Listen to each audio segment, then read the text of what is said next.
What's up, guys? Another episode of Cooking with Trev. Today we're going to be making some Momofuku pork buns. Now, if you don't know Momofuku, the owner, David Chang's got a great Netflix show called Ugly Delicious. Highly recommend you check it out. They used to have a location here in DC, but unfortunately COVID closed it down. But every time I went there, I never got to try the thing that he's most famous for, which is pork buns. So today, we're cooking up some pork buns with Trev. Stay tuned. Also, David Chang, I know you're one of those followers out there, so hit me up when you want to do that collab. Love to cook with you, bro. So, first things first, we got the oven going at 450 degrees, but you want to go ahead and hope that your past self was looking out for you. What's up, guys? It's Trev from the past. What we're doing the night before is we're going to take some pork belly. We're going to just get the skin off, hit it with some kosher salt, hit it with some sugar, wrap it up. If we want to let it sit overnight, let the flavors get to know each other.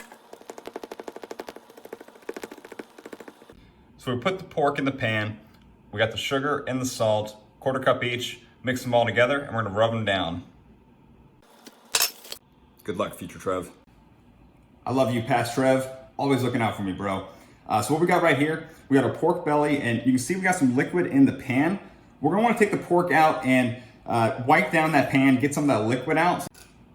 Pan is wiped down. Got our plate of meats. And we want to put them fat side down, but honestly, quite frankly, this whole thing is fat. I mean, this is basically just like bougie bacon. So just lay them in there, and we're gonna slap them in that oven for 450 degrees. Slap that pork belly! See you soon, sweet one. 30 minutes in, so we're gonna take it out, and we're gonna take that fat, and we're gonna drizzle it back on there. Take a brush here, just take some of this rendered fat, and we just want to get it back on there, because that's where the flavor's at. We're looking good, so we're going back in at 450, another 30 minutes. What's up, MTV? Welcome to my crib. This is where the cooking happens, and God, look at that! Woo! Look at that golden pork belly. So what we're gonna do now, we're gonna turn it down to 250 degrees, and we're gonna put it back in there for about an hour, 15 minutes, because we want this pork to be getting tender, kind of like tender like a first kiss, but you don't want it to fall apart. Like a last kiss, I guess. So put it back in, 250, going for that middle spot of tenderness. Yes, we're looking for. Oh yeah, see, that's perfect. We're gonna take these delicious meat logs, pop them in the fridge, about 2 hours or so. That way when we chop into them, they're gonna stay nice and firm. Can't wait, they smell really good. Y'all should be here, like it's really, really good. What we're gonna do now, we're gonna teach y'all how to put the buns in pork buns. Let's hit you with the ingredient list. Check it. 4 1/4 cups of bread flour, 6 tablespoons of sugar, 3 tablespoons of non-fat dry milk powder. Didn't know what this was. 1/3 cup of Crisco lard. Pro tip, ladies, this makes a great face moisturizer. Don't actually do that. Do not do that. Tablespoon of salt, not even gonna say what kind, you already know.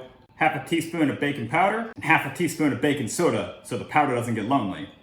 1 tablespoon and 1 teaspoon of yeast, and 1.5 cups of room temperature water. So you're looking at the inside of the bowl of my KitchenAid stand mixer. If you don't have a stand mixer, you can buy these rolls already at the store, but this is called Cooking with Trev, not Buying with Trev. So first thing we're gonna do, we got our yeast, put that in there, put the water in there.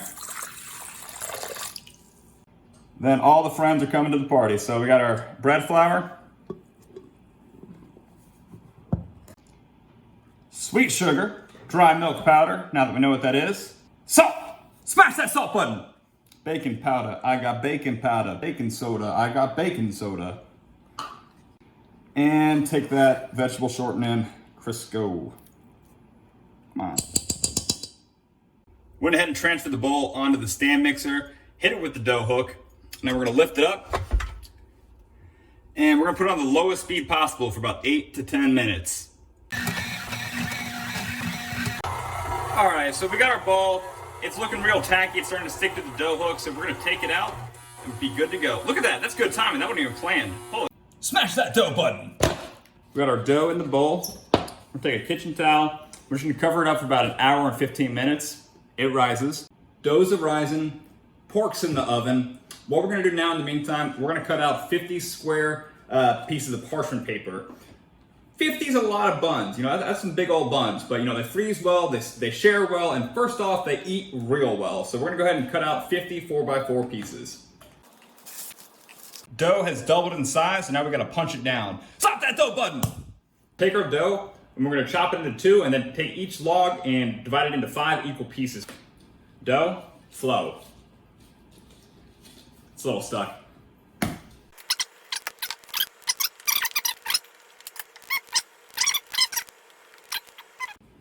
So do your best to keep them equal. Start rolling out some logs. So go ahead and take your knife, and we're gonna make 5 equal pieces at each one.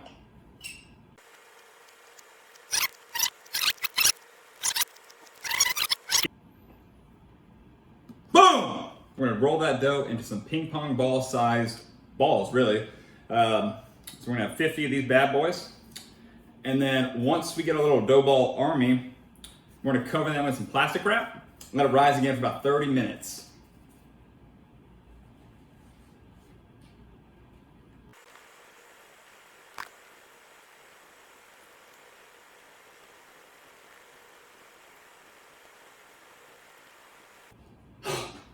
So, cover that in plastic wrap, come back in 30 minutes. All right guys, I wanna show you the setup here. So we got our dough lined up in the balls, Crisco with a chopping stick.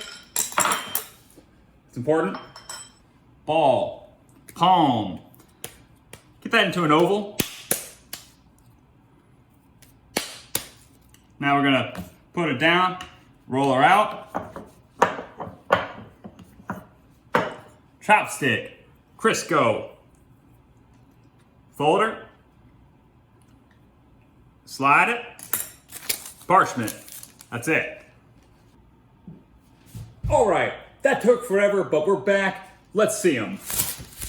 You know what? They don't all look the same, but in the great words of Bob Ross, I really don't care because it's all gonna taste the same. So what we're gonna do now, we're gonna put these bad boys in a steamer for 10 minutes. Working in batches, of course, obviously. You guys already knew that. Go ahead and take your steamer bowl. Put a couple of bad boys in there. Water's boiling. Let's go ahead and put this bad boy in.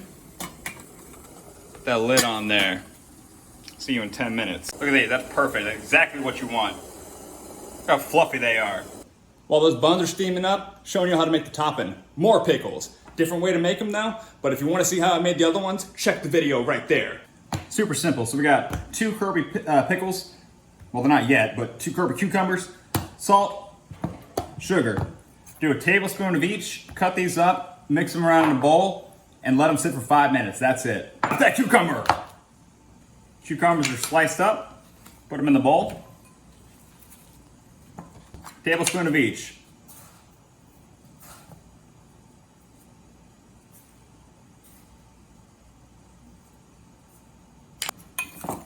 Let them sit for 5 minutes. That's it. Got some scallions for garnish. It's pork time. Feel like a kid on Christmas.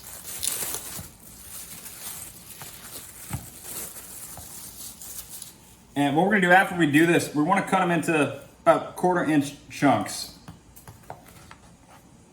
Look at that. So we're gonna crisp up the meat a little bit. Take some sesame oil, make it rain sesame. Probably too much sesame. I've been cooking for like 6 or 7 hours. I'm really hungry, I'm really excited, and what we're about to do now, we got our cut up meats, sesame oil is glistening, which means it's ready, and we got some more buns in the steamer. So now what we're gonna do, make it rain some meat. Smash that meat drizzle! Time for some plating. So we got 2 choice buns. Open the buns. Poison on the buns. Spread some meat between those buns. Pickle the buns. Make it rain green onion. Sriracha City, population me. Close her up.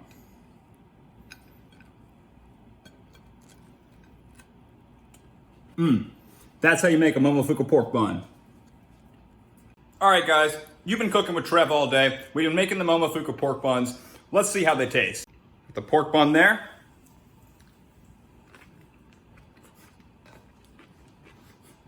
That was worth every second I spent doing this today. Hope you guys enjoyed cooking with Trev. I know I did. Make sure you slap that subscribe button, retweet, Patreon favorite, and remember, always stay cooking with Trev. Slap that subscribe button.